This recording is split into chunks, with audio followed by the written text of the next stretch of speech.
The aftermath is staggering.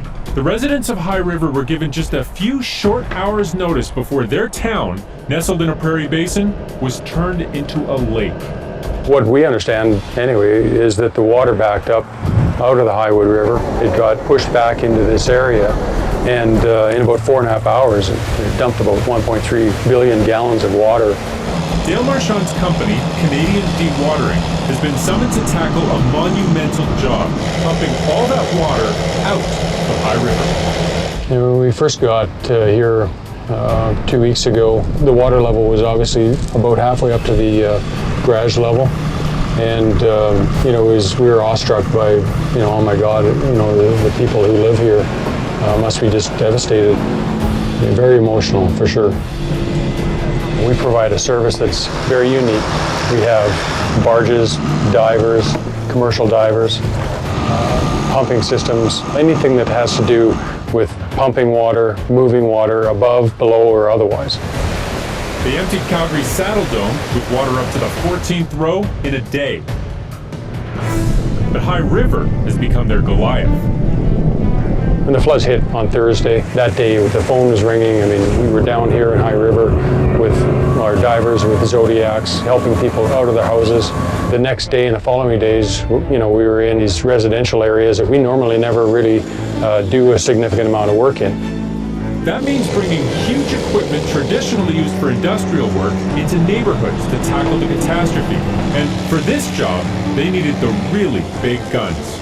We started mobilizing equipment from all over the country. Logistically, to haul in over 50, 60 truckloads of equipment, in such a short period of time, it was quite taxing. So we had to devise a system in which we could move that water and move it fast. As Calgary's flooding receded back to the waterways, High River residents were panicked because the water here was landlocked, like a big bathtub without a drain. We needed to put a strategy together that effectively it took days to set up and to orchestrate. The city was divided up into separate basins to parcel out the job by neighborhood.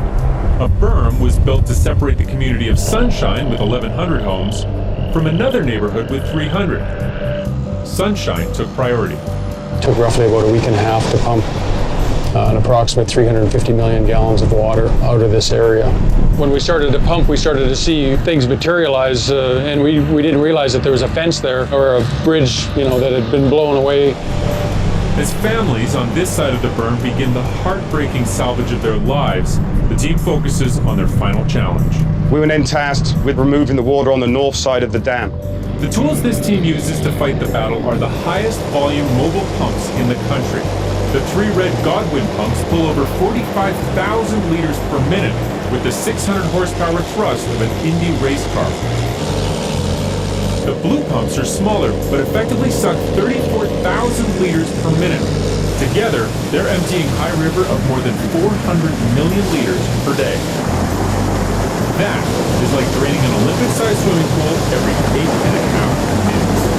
We're pumping at roughly 800 feet across a field into the irrigation canal that feeds down into Travers Dam into southern Alberta.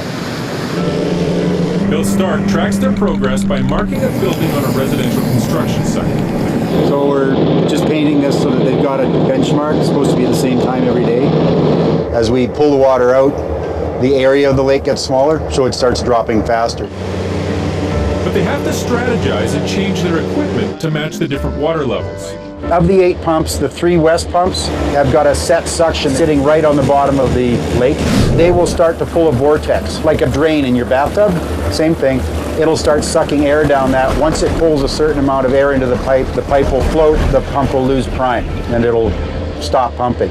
Now the other 5 pumps, the ones that are all blue, they have got a different kind of suction that is set up to float, and it's got a much bigger suction area. It's more like cutting a 1-foot hole in the bottom of your bathtub. You're not going to see a vortex. The water is just going to go. The lake bottom is uneven, and getting heavy equipment to low-lying pools left behind would be impossible. The ground is just too saturated, so they came up with a floating barge solution to make sure they can get every drop. Our heaviest piece is 15,500 pounds. They become fully buoyant, will float in 15 inches of water. Once that's all together, we start putting the manifolding on.